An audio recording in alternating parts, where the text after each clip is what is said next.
So the next thing is AC. So AC generator में क्या होता है? AC जनरेटर में दो फील्ड मैग्नेट्स होते हैं and there is a conducting loop which runs between them. और ये conducting loop जो है it is connected to two slip rings. You know, slip rings और split ring में difference है.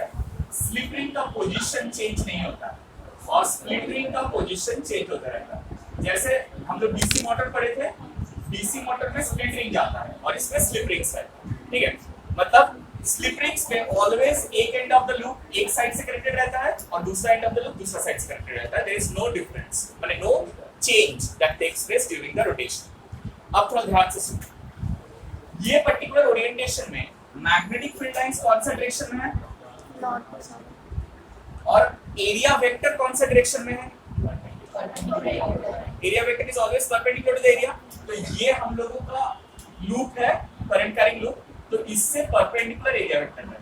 ठीक है, so magnetic field vector is along this direction and area vector is along this direction, right?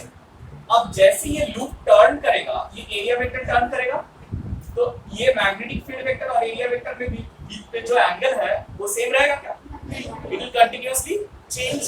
So if it continuously changes then this theta will change और ये change करेगा तो flux change करेगा and that will produce the current, induced current, and that induced current will flow through this circuit. Now why is it called AC generator? The reason is every 180-degree turn the direction of current through this resistor will keep on changing. Why? Because the flux increases from 0 to maximum and then from maximum to minimum, again from maximum to 0 to minus maximum and minus maximum to 0. So that creates a cycle जिसमें एक part में positive होगा, दूसरा part में negative होगा, and that's why the current through this circuit will keep on oscillating. Is that clear? अब एक बार जल्दी से इसका EMF का एक्सप्रेशन क्या आएगा वो हम लोग निकालते हैं. मुझे बताओ फ्लक्स क्या है? BA for n number of turns it will be n BA cos theta where n is the number of turns. अब जो थीटा है, अगर ये लूप रोटेट कर रहा है with an angular velocity omega, ठीक है, omega is the angular speed of rotation. So can I write the theta as omega into t where theta is the angle rotated? कितना angle rotate किया है at any instant is omega, angular velocity into time. जैसे s equal to velocity into time होता है, displacement equal to velocity into time, वैसे theta is equal to omega into t. So therefore flux will be equal to nBA cos omega t. हाँ या ना? nBA cos omega t. Only when you are writing this down, just write n is the number of turns. अच्छा, एक छोटा सा mistake हुआ है, ये small n नहीं होगा, capital N होगा. You know what is the difference between small n and capital N in electromagnetic induction? Small n denotes the number of turns per unit length और capital N denotes the total number of turns. ठीक है, यहाँ पर total number of turns आएगा. So n is the number of turns. B is the magnetic induction और A is the area of loop. ठीक है,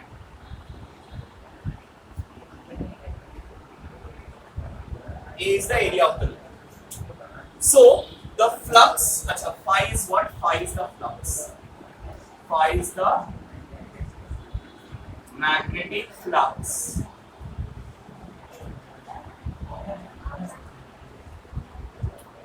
Phi is the magnetic flux. Alright? अब क्या हो रहा है यहाँ पर? Phi equal to NBA cos omega t. हम लोगों को क्या मालूम है? इलेक्ट्रिक पोटेंशियल डिफरेंस कैसे, इंड्यूस्ड ईएमएफ कैसे निकालते हैं? बोलो बोलो is according to Lenz's law minus of, so E is minus d phi, that is minus ddt of NBA cos omega t, minus ddt of NBA cos omega t, हाँ या ना? So NBA क्या क्या क्या बोल रहा है? N, B और A ये तीन चीज कांस्टेंट है या वेरिएबल है? So if they are constant, they will go out of the differentiation. और cos का differentiation क्या होगा? Minus sign. So minus minus cancels and this will become NBA sin omega t. But omega t को फिर से differentiate करेंगे chain rule. So इसीलिए एक ओमेगा बाहर आएगा. It will be NBA omega sin. अच्छा sorry. कैपिटल है, थैंक यू। तो ये आएगा NBA omega sin omega t। अब इसमें ये सारा चीज जो है, ये सारा चीज कांस्टेंट होता है, ठीक है? सो इसलिए ये सारा चीज का वैल्यू एक साथ अगर हम लोग E नॉट पुट करते हैं, we get E equal to E naught sin omega. Now look at this expression, ये एक्सप्रेशन थोड़ा ध्यान से देखो। इसमें E नॉट जो है वो NBA ओमेगा है, वो पूरा कांस्टेंट है, तो ये वाला वैल्यू कभी चेंज नहीं करेगा, वो फिक्स रहेगा। तो ये EMF का वैल्यू चेंज क्यों करेगा? Because of sine function. तो साइन फंक्शन क्या होता है मालूम है हम लोगों को? प्लस पॉजिटिव होता है और नेगेटिव भी होता है, तो वो +1 और -1 के बीच में ऑसिलेट करता रहता है। तो इसीलिए ये EMF भी +1 और प्लस E नॉट और माइनस E नॉट के बीच में ऑसिलेट करता है। समझ में? That is why it is an alternating EMF. Clear? और इसमें जो सर्किट करंट रहेगा, if the circuit resistance is R, then current is given by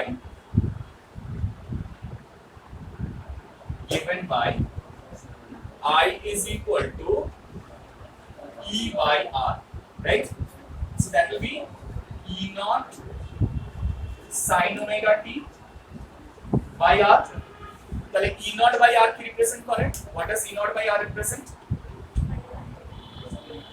This will represent I naught. I naught into sin omega. Therefore, I का value क्या होगा? I naught sin omega t. Where I naught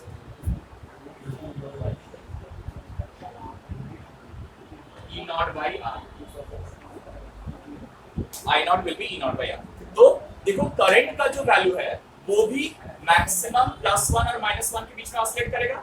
तो ये जो expression आ रहा है यहाँ पर E नॉट को हम लोग बोलते हैं पीक EMF, पीक EMF, और ये I नॉट को बोलते हैं पीक करंट। मतलब पीक का मतलब क्या है? एम्पलीट्यूड, ठीक है?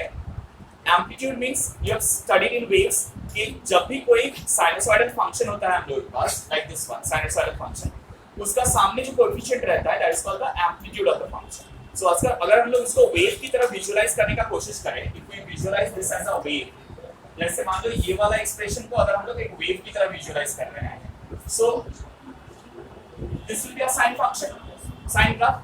सो यहां से यहां तक जो है this will be E naught, यहां से यहां तक जो है this will be minus E naught, एक ही बात है, लेकिन उसका एम्पलीट्यूड का वैल्यू E नॉट होगा।